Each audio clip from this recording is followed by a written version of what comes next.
Herodes o Grande governou a Judéia à época do nascimento de Cristo.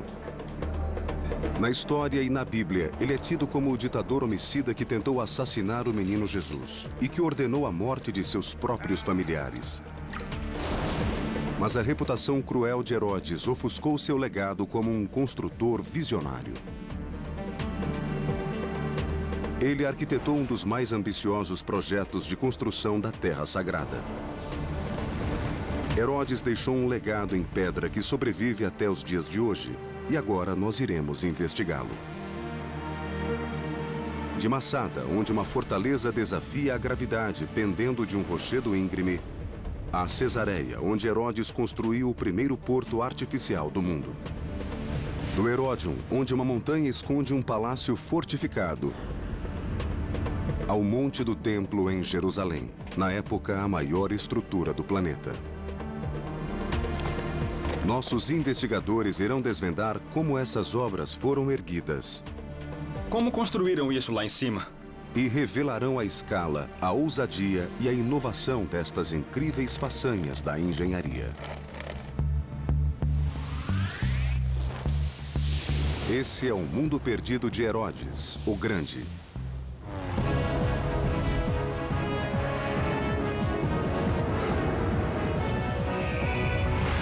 Mundos Perdidos. Herodes, o Grande. Esse deserto seco e quente é o local mais desolado de Israel. Há 2000 anos, em 37 a.C., essa terra se chamava Judéia e era governada pelo rei Herodes. Nas margens do Mar Morto, em um local chamado Massada, ele decidiu construir uma fortaleza sobre um rochedo. As muralhas da fortaleza ainda existem e nossos investigadores irão explorá-las. Ori Soltes é um arqueólogo da Universidade de Georgetown, em Washington. Ele é um especialista na história da Terra Sagrada. Ori pretende entender melhor o legado de Herodes a partir das ruínas do rochedo. Agora vamos descer por essa passagem. Certo. E entrar no Caudário. E podemos ver bem o que é isso abaixo do piso. Mark Talesnik é um engenheiro geotécnico da Universidade de Haifa, no norte de Israel. Ele pretende descobrir como os construtores da fortaleza conseguiram trabalhar nesse local, o que seria difícil mesmo com a tecnologia de hoje. A fortaleza está situada em um platô 457 metros acima da planície.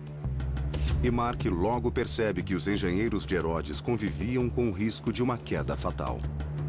A rocha é cheia de fendas. Em qualquer lugar que olhamos, vemos rachaduras na pedra.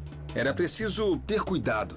Vejam só esses 4 grandes parafusos. Eles penetram de 15 a 20 metros na montanha.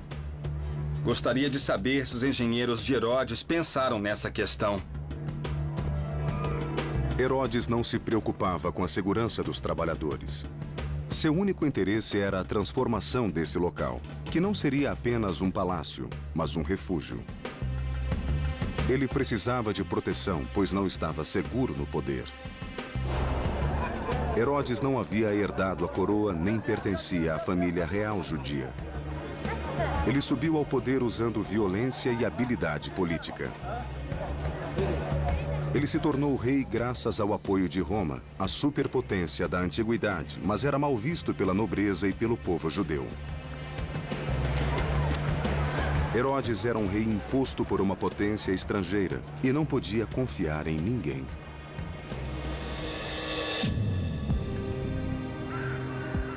Massada era um lugar vital para Herodes, onde ele poderia se refugiar caso houvesse uma revolta. Em Massada não existe água, sombra, comida ou fonte de energia. Guiado pelo historiador Albert Baumgarten, Mark Talesnik descobre que para um empreiteiro como Herodes, Massada possuía um recurso vital: pedra. Essa é a pedreira. Nossa, isso é incrível. Os engenheiros de Herodes usaram essas pedras para cercar o platô com uma muralha de 1 quilômetro de comprimento. Chamada de casa-mata, era uma muralha especial. Com uma cavidade no meio, possuía duas funções. Baumgarten mostra o interior da construção a Ori Soltis. Então, essa era a parte interior da casa-mata, certo? Temos Sim. a muralha externa e a muralha interna. Isso mesmo. Os cômodos podiam servir de habitação, serem usados para armazenagem ou preenchidos com pedra para tornar a muralha mais resistente em determinados pontos. As casamatas eram grandes o bastante para abrigar as tropas de Herodes. Mark percebe que os construtores da fortaleza arriscaram a própria vida. Olhando daqui é realmente difícil de ver, mas eu acredito que não havia qualquer tipo de fundação. É incrível como a construção está próxima da beira do penhasco. Pequenas lascas ajudam a prender as grandes pedras. Eles usavam o que tinham à mão, Isso. não é? É por isso que nós vemos esses pequenos pedaços de pedra que, na verdade, tornam a muralha mais estável. Se tirarmos as pequenas pedras do meio, as pedras maiores não se encaixam direito. Como você faria para assentar essas pedras? Como eu faria isso? Só se fosse muito bem pago ou se tivesse muito medo de Herodes. Herodes aterrorizava todos que o rodeavam e gostava de exibir seu domínio sobre a natureza. Se fazia calor, ele exigia frio. No meio do deserto, no setor norte do rochedo, ele ordenou a construção de um suntuoso complexo de banhos.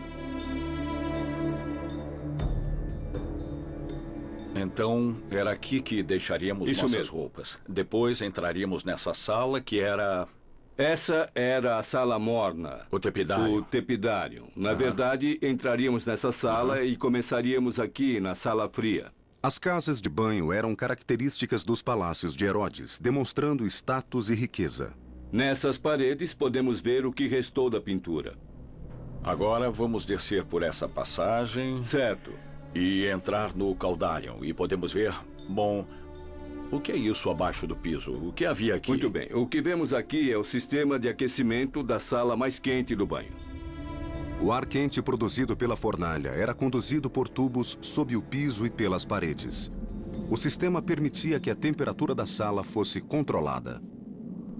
Então isso é genial. Temos as pedras e o material que segura os ladrilhos. Em cima disso temos ladrilhos, gesso e pinturas. Isso temos mesmo. uma série de camadas. Bom, essa é uma edificação que foi projetada e construída com muito cuidado. Isso nos traz uma questão. Sim.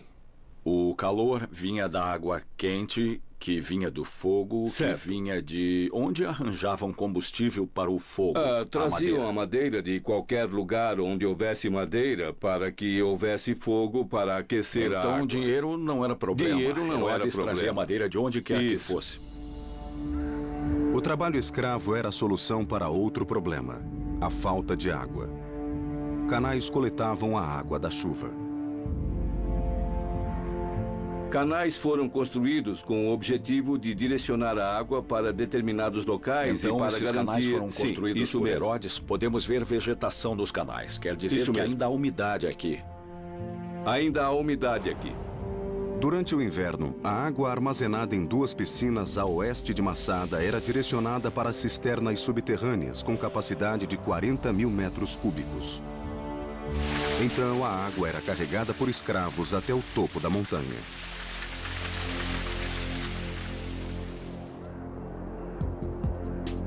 Situado 305 metros acima da planície, o Palácio Suspenso de Herodes era uma ousada obra de engenharia.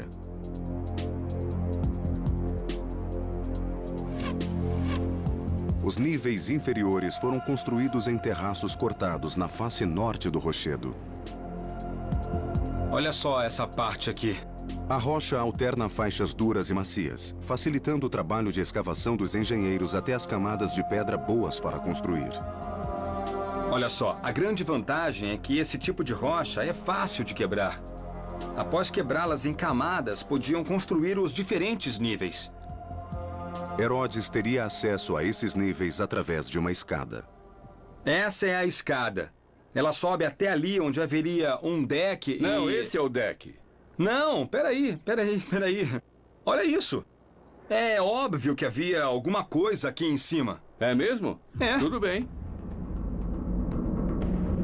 A engenharia era ousada e a decoração era suntuosa. Aqui devemos imaginar que havia uma série de colunas e um telhado cobrindo toda a construção, criando um pórtico coberto onde as pessoas podiam se proteger do sol forte. Ao mesmo tempo, podiam aproveitar a brisa e a fantástica vista. É incrível. Sim. Era o mínimo para o homem mais rico do Oriente. Com certeza. Masada, a fortaleza do rei Herodes, era uma maravilha da engenharia. Ele transformara uma rocha inabitável em um oásis.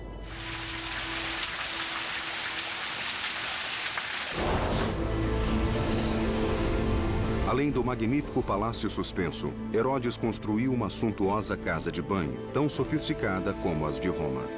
E fez tudo isso no meio do deserto.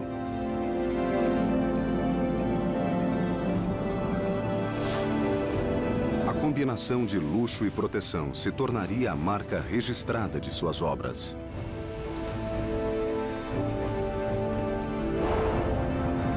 Masada foi apenas o começo. Herodes, o Grande, estava prestes a realizar um dos projetos mais ambiciosos de seu reinado.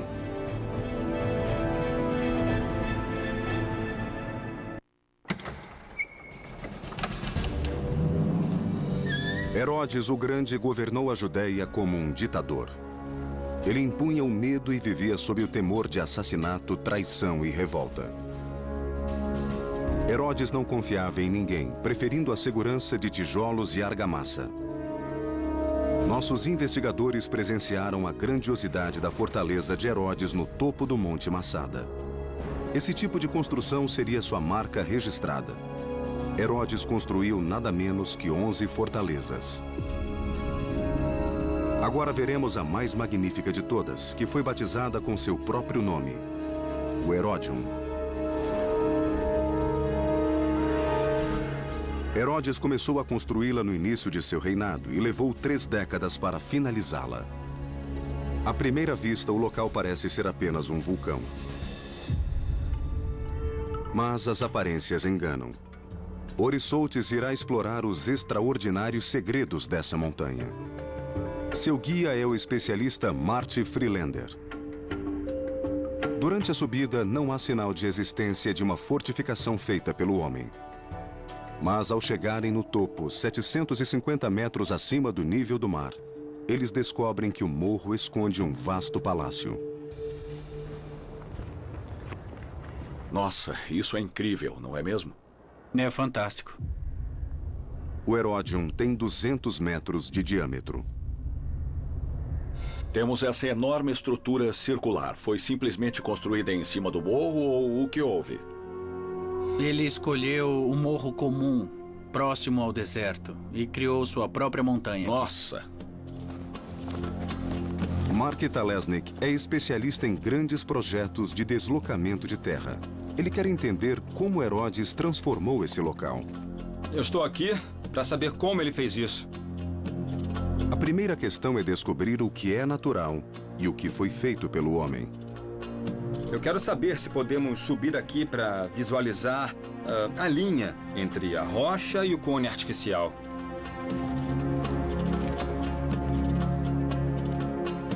Eu acho que esse aqui é o local. Foi nesse terraço que os engenheiros começaram a construção. Eles subiram até aqui e construíram daqui para cima.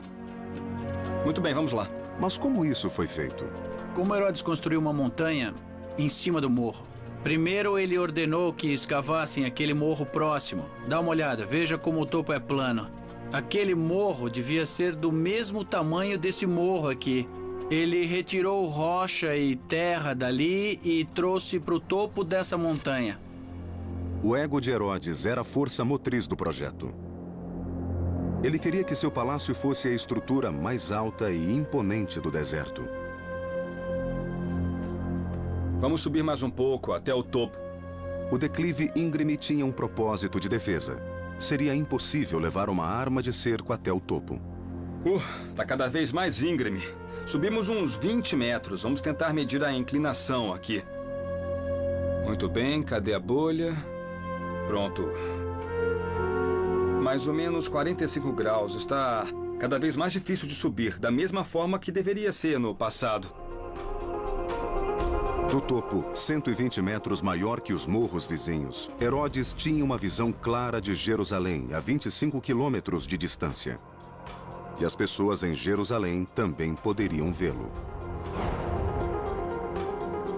A aparência de vulcão foi produzida empilhando terra sobre as paredes externas, que ganharam resistência graças ao formato circular. Uma segunda muralha contorna a primeira. Era aqui que os guardas patrulhavam, marchando ao redor da fortaleza. Era. Estamos andando entre as duas muralhas?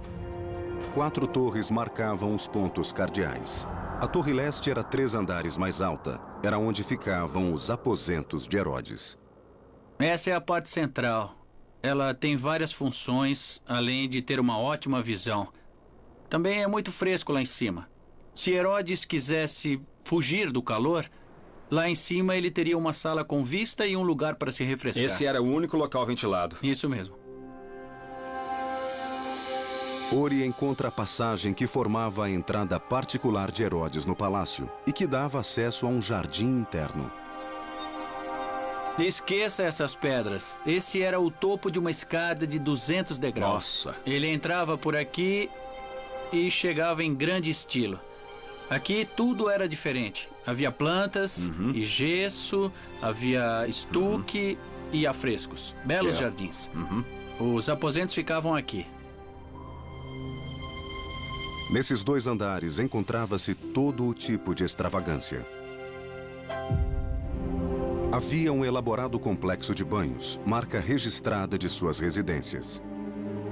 Havia uma sala fria, uma sala morna, uma sauna, um banho turco e uma piscina de imersão. O design dessa sala é notável. Essa era a sala morna, o tepidário. Mas o aspecto mais fascinante está lá em cima, no topo. Está olhando para o primeiro teto em abóbada do mundo ocidental construído por Herodes. Essa é outra prova de que Herodes era um visionário. Ele foi o primeiro a fazer isso e construir uma espécie de céu em miniatura. Ele teve essa ideia que ninguém havia pensado antes. Herodes foi o primeiro. E o topo era aberto. É um óculo, certo? Exatamente. Hoje está fechado, mas era aberto para que a luz entrasse. Muito bonito. E toda a superfície devia ser coberta de afrescos. Todas as imagens. Geishas, sereias. Era uma abóbada do prazer. Essa pode ser a primeira sala em abóbada já construída. É uma prova da ambição e ousadia que Herodes exigia de seus construtores. Mark Talesnik analisa as pedras para entender como essa grande revolução da engenharia foi realizada. Ótimo, ótimo, é incrível. O formato das pedras alinhadas até o topo do óculos é muito interessante, porque tinham que aguentar a compressão em 2 direções. As estruturas de pedra são erguidas graças à compressão, a força de um bloco sobre o outro. No arco, isso ocorre em 2 dimensões.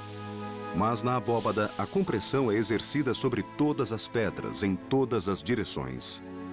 Seria interessante saber como eles construíram isso. Os romanos usavam formas para construir arcos. Imagino se faziam abóbadas do mesmo jeito. Também podiam usar areia. Podiam fazer uma pilha de areia, colocar as pedras em cima e depois remover a areia. Interessante, isso é fantástico. Para garantir o fornecimento de água, Herodes ordenou a escavação de enormes cisternas. Onde estamos entrando? Bom, estamos entrando na antiga cisterna. Ao longo do ano havia fortes chuvas e a água era armazenada nessa cisterna aqui. Imagino que alguns guardas ficavam aqui embaixo sem ver a luz do sol. Exato. Desculpem, rapazes, mas não era fácil ser um soldado romano. Agora podemos entender a genialidade de Herodes. Se olhar bem, pode ver que há uma linha de água mostrando até onde a cisterna era cheia.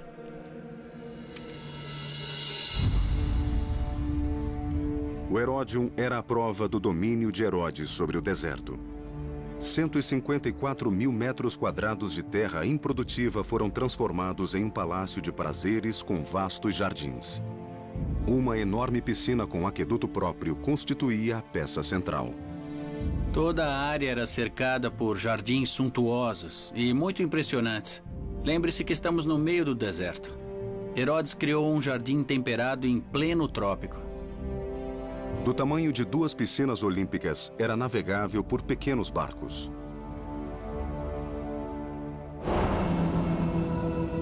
A construção no meio do deserto, parte oásis, parte fortaleza, mostra a visão de mundo de Herodes. Ele era um visionário e possuía riqueza e poder além da imaginação. Mas, acima de tudo, ele precisava exibir esse poder. Ele dominou a natureza e o deserto e construiu um grande reino. Mas sua ambição não tinha limites. Herodes queria competir no palco mundial. E para mostrar que era digno dos senhores romanos, Herodes construiria uma nova cidade tão imponente quanto Roma.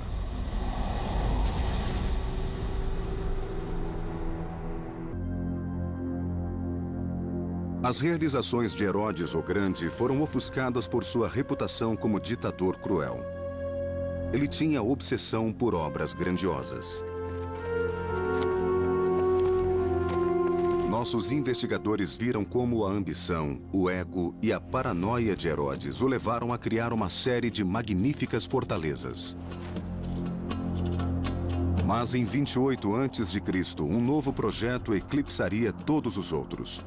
A construção de uma nova cidade na costa mediterrânea da Judéia, que incluiria o primeiro porto feito pelo homem. Era a cidade de Cesareia. O engenheiro Mark Talesnik quer descobrir onde ficava o porto de Herodes. Ele é acompanhado pelo arqueólogo Yosef Porev, que estuda a região há mais de 20 anos. O quebra-mar original ficava... O quebra-mar original ficava ali. Era um grande porto com 450 metros de comprimento. Para visualizar a extensão do antigo, é preciso sair para o mar. Estamos agora no local onde ficava a abertura do quebra-mar do porto. Isso é incrível. Então a abertura do quebra-mar ficava ali. Era uma abertura de 35 metros por onde os navios entravam no porto. Sim, havia 2 torres altas que os navios podiam ver à distância. E havia algum farol também? Sim, sim. Os romanos da Baía de Nápoles foram os primeiros a perceber que a cinza vulcânica endurecia quando molhada. Conhecida como pozzolana, foi o primeiro concreto submerso da história e permitiu que Herodes construísse o porto de Cesareia. Arqueólogos descobriram restos de armações de madeira que eram colocadas debaixo d'água e preenchidas com pedras e pozzolana. Quer dizer que eles construíram o porto como um caixão. Sim. No meio do mar. Sim, sim. Eles pegavam caixas de madeira, jogavam as caixas no mar e as enchiam com pedras e concreto para que afundassem em um local determinado. Sim. E repetiam o processo. Sim. Era uma revolucionária obra da engenharia. O primeiro porto marítimo artificial. Mas ninguém previu a ação do mar contra a estrutura. Em poucos anos, a areia invadiu o quebra-mar, formando uma nova faixa de terra. Mas os arquitetos de Herodes encontraram uma utilidade para ela. E construíram um hipódromo para corridas de biga. Aqui ficavam os portões por onde as bigas entravam. Os portões se abriam simultaneamente. Isso é uma rocha com um sulco. Era como se fosse uma cerca se abrindo? É possível, sim. Após passarem pelo portão, as bigas se dirigiam até uma barreira central.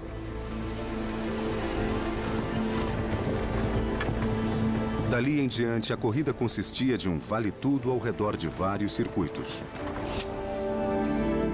As arquibancadas comportavam até 800 espectadores. Com o crescimento de Cesareia, a capacidade dobrou. Aqui podemos ver um segmento de bancada muito bem preservado. Era importante ter uma boa visão das curvas onde havia muitos acidentes. Então as pessoas sentavam aqui só para ver os acidentes? Sim, elas gostavam disso. Elas gostavam, né? É. E as bigas corriam na areia? Sim, arena significa areia em latim. Ah, eu não sabia disso. Herodes construiu a cidade mais moderna do mundo romano. Herodes trouxe arquitetos romanos à Judéia. Tanto o teatro como o circo romano que vimos anteriormente foram projetados seguindo características da arquitetura romana. Os teatros romanos tinham um formato semicircular. Esse foi o primeiro teatro da Judéia. Seu projeto foi concebido a partir de um entendimento de acústica, assegurando que o menor som fosse o ouvido das bancadas superiores. O que havia de especial na acústica do teatro? Bem, logo atrás do palco havia uma parede muito alta, fazendo com que todo o som fosse empurrado do palco para a plateia. As vozes eram ouvidas de qualquer lugar. É uma bela... Bela vista, não? Bela vista. Os melhores assentos da casa. Belo cenário também, com o pôr do sol. Herodes batizou a cidade de Cesareia para homenagear seu protetor, o imperador romano. O projeto era uma obra de adulação e deu certo. Ao construir uma cidade romana em um reino judaico, Herodes corria o risco de irritar seus súditos. Para manter a lealdade do povo era preciso mantê-lo feliz. E Herodes fez isso através de outra obra: reconstruindo a cidade de Jerusalém. O resultado seria uma das maiores obras de engenharia da história.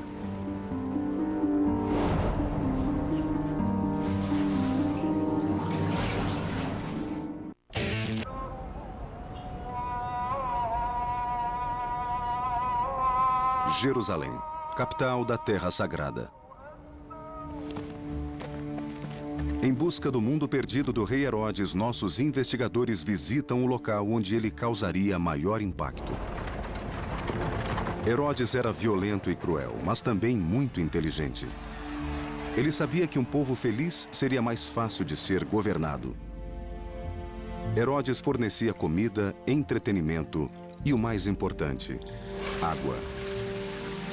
Os judeus foram um dos primeiros povos a valorizar a higiene e a limpeza, tanto nas práticas religiosas como no dia a dia.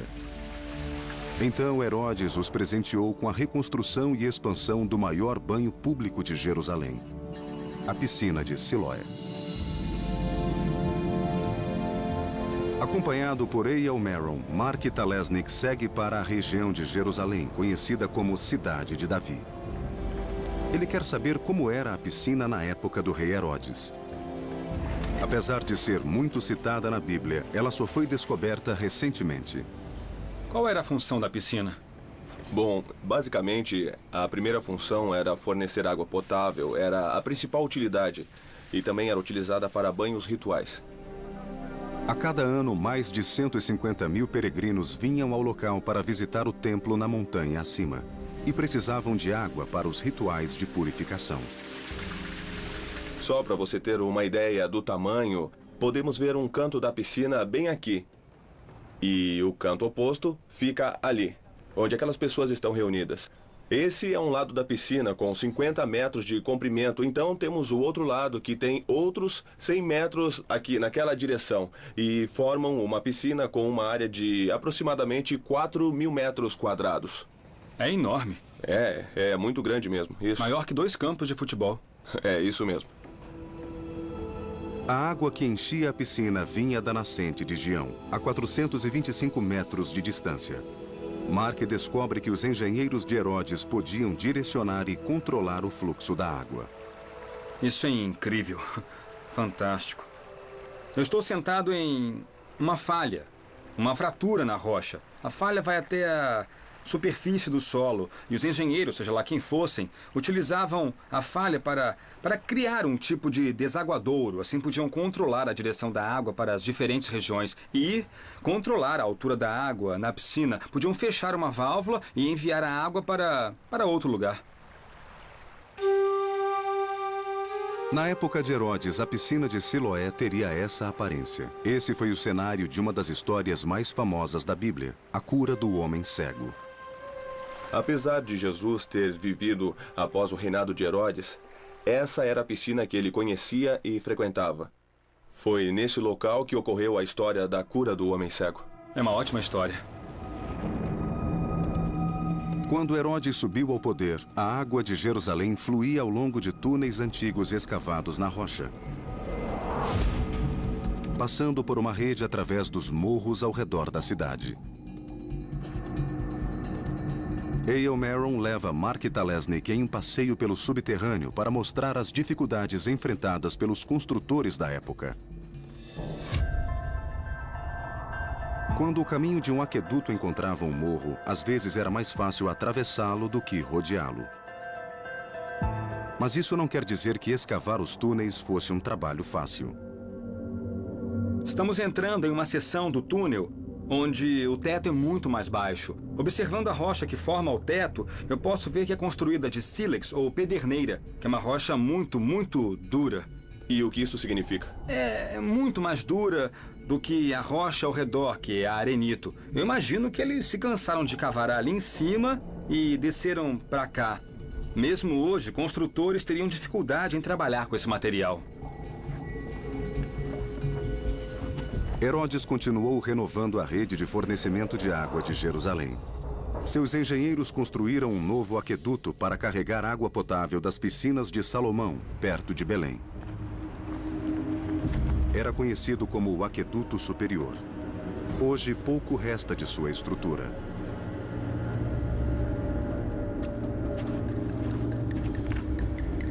Mas Mark Talesnik e A.L. Maron encontram uma das poucas seções remanescentes. Esse é um segmento do Aqueduto Superior que se manteve intacto por 2000 anos e isso é realmente impressionante. O aqueduto era feito de quê? Bom, ele é feito basicamente de gesso, um gesso hidráulico para impedir que a água vaze pelo sistema. E essa cor cinza é um sinal de que a estrutura foi feita no tempo do rei Herodes.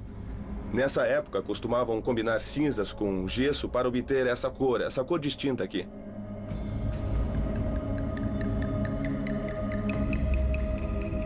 Eu sempre quis ser um trabalhador municipal. Vamos ver. A inclinação de um aqueduto romano pode ser pequena. Essa seção parece totalmente plana e Mark quer descobrir se ela tem algum declive. Vamos colocar mais água para ver se descobrimos a direção do fluxo. Não temos água suficiente. Não, temos sim. Ali, ó, temos um fluxo ali, correndo bem ali. Sim, tem um fluxo bem suave nessa direção. É isso aí. É isso aí. Muito bom. Sorte dos engenheiros de Herodes. O aqueduto superior de Herodes tinha uma inclinação de apenas 16 metros ao longo de 14 quilômetros de extensão. Se houvesse água o bastante no cano, o fluxo iria para a direção mais baixa. De cima para baixo. É assim que a física funciona. Exato. O aqueduto mais bem preservado de Israel foi construído para abastecer a cidade de Cesareia, construída por Herodes. O arqueólogo Yosef Poref leva Mark Talesnik até a fonte de água. As nascentes de Monte Carmelo, que ficam a 8 quilômetros de distância. A que altura estamos? Estamos a 50... 50 metros acima do mar. Sim, a fonte está aqui. Veja, pode ver a água correndo. Daqui a água era direcionada por canais cobertos. Veja a construção original. Aqui em cima você pode ver o teto triangular que protegia a água de contaminação, pois ela era utilizada para beber. Sei. A água enchia essa piscina de armazenamento antes de ser direcionada ao vale para a cidade de Cesareia. Nos últimos 8 quilômetros, um aqueduto elevado carregava água ao longo da costa até a cidade. Era o canal de transporte mais bem construído do país. Mas o projeto arquitetônico mais ambicioso de Herodes ainda estava por vir. Era uma construção em uma escala jamais vista que marcaria Jerusalém até os dias de hoje.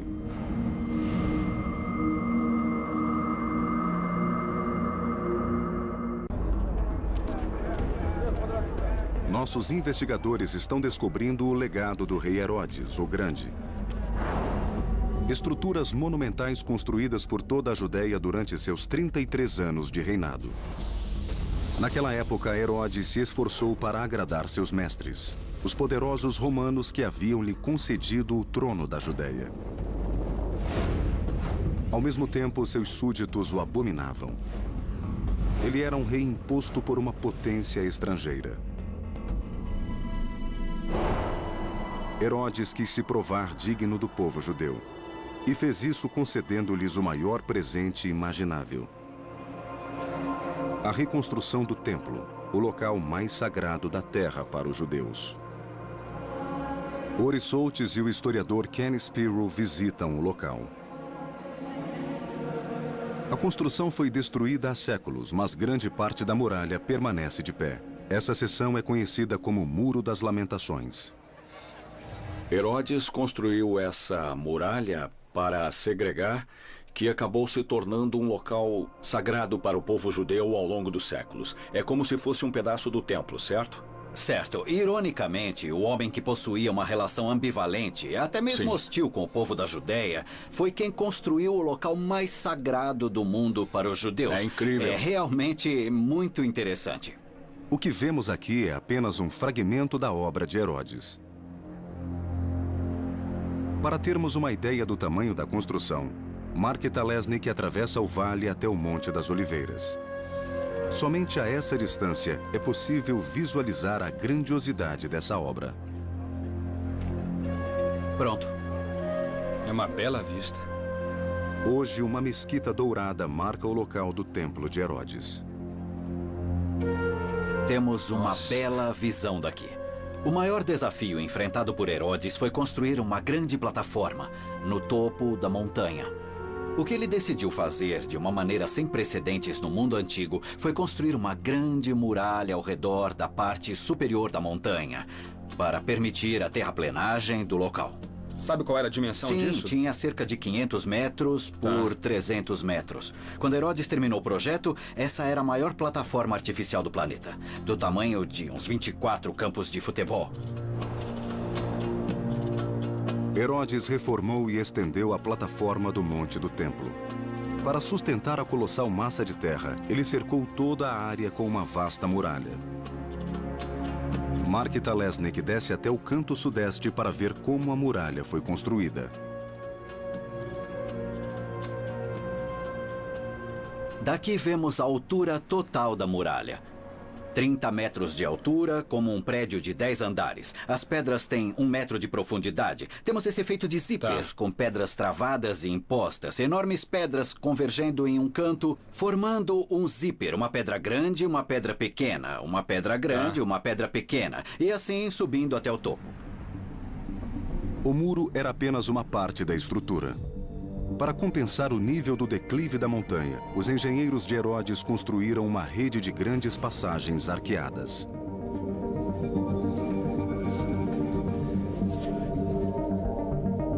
Mark Talesnik e Ken Spiro seguem um túnel embaixo do Muro das Lamentações. Escondido sob a superfície, encontra-se o mais refinado exemplo da construção em pedra da época de Herodes. É a chave para a construção do Templo do Monte. Se observar as pedras, verá que estão intactas. Veja, quase não há falhas. Parece que acabaram de ser colocadas aqui e podemos até ver as marcas de cinzel, feitas há 2000 anos pelos pedreiros de Herodes. É uma beleza. Não há sinal de erosão. A junção é perfeita, não há nenhum espaço entre as pedras. Perfeitamente cortadas e assentadas. Olha só isso, magnífico. Parece que foram colocadas ontem. Algumas pedras utilizadas na construção do Muro de Herodes são gigantescas.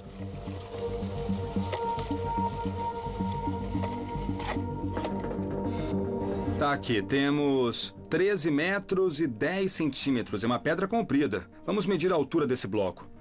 Temos 3 metros e 7 centímetros. Eu sei que essa pedra tem uns 5 metros de espessura. Assim, vamos fazer os cálculos. Densidade do arenito, 2,4 toneladas por metros cúbicos. Então, temos uma pedra que pesa 550 toneladas. É uma pedra bem grande. Bem grande mesmo. Além de construir o Monte do Templo, Herodes expandiu a cidade. Ele adicionou uma segunda muralha e construiu um palácio longe do bairro judeu, segregando a cidade de Jerusalém. O Palácio de Herodes fica do lado de fora, a oeste da região do Monte do Templo. Herodes era... Em suas obras, ele tinha uma personalidade contrastante. De um lado havia o bairro judeu com o Monte do Templo. E do outro lado havia... O bairro romano. O palácio, sim, é o Palácio Real. A fortaleza existe até hoje. Essa é a entrada de uma área que chamamos de cidadela. Certo. Muito do que vemos aqui dentro é anterior à época de Herodes. Herodes garantiu que fosse fortemente protegida. Esse é o fosso, exatamente como Herodes o construiu. É um fosso seco. Aqui, eles faziam uma vala para construir fortificações adicionais. Certo, e essas pedras são Sim, da época está de Herodes, correto. as pedras maiores. Apesar de todo o poder e riqueza, Herodes era consumido pela paranoia. Isso se reflete no projeto das torres da cidadela. E as torres que podemos ver daqui, temos uma torre ali, 2 e 3. O interessante é que as 2 torres maiores estão voltadas para o interior da cidadela. sim. É irônico, pois deveriam estar voltados para fora. As pessoas dizem que Herodes tinha mais medo dos judeus Certo. do que dos romanos, Certo. o que deve ser verdade. Ele confiava muito menos nos judeus. A intenção era que ninguém duvidasse do poder e da soberania de Herodes ao entrar no complexo de templos. Os judeus entravam pela escadaria sul. Mark descobre que até os degraus tinham um projeto especial. Os engenheiros e arquitetos de Herodes pensavam em tudo. Se observar os degraus, verá que tem tamanhos Sei. diferentes. Temos a distância de 1,5 metros, 1,5 metro, 1,5 metro. Foi projetado assim para que as pessoas refletissem enquanto subissem as escadas e se preparassem antes de entrar no Monte do Templo.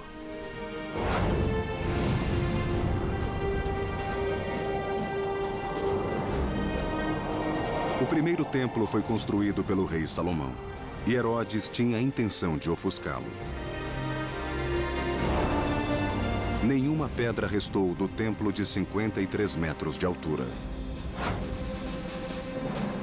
Ele queria se imortalizar e impressionar o povo judeu. Ele queria que as pessoas olhassem para a construção e se espantassem. Ironicamente, apesar de não ser uma boa pessoa, ele foi um dos poucos a receber o título de o Grande.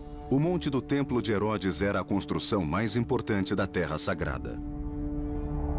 Representava o auge do reinado de Herodes e a glória da nação judia. Era a culminação de todas as suas obras. Como nossos investigadores descobriram, ele se beneficiou do conhecimento adquirido em Massada, de como reforçar declives perigosos e como esculpir grandes blocos de pedra. Do Herodion, os construtores de templo aprenderam escala e como construir em diferentes níveis. A construção de uma cidade inteira em Cesareia sugeria que nada estava além do alcance de Herodes.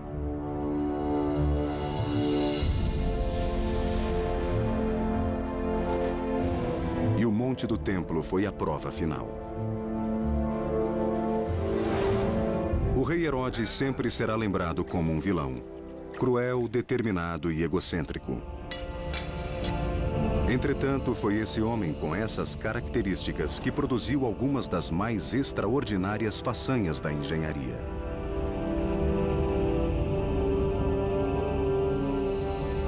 Em 2007, arqueólogos descobriram uma tumba ornamentada em uma escavação em Herodion. Apesar de não haver nenhuma inscrição, a riqueza e a localização da tumba levam os arqueólogos a acreditar que este seja o local onde Herodes o Grande foi enterrado. As pesquisas continuam, mas se os arqueólogos estiverem certos, esta pode ser a tumba do maior construtor do mundo antigo.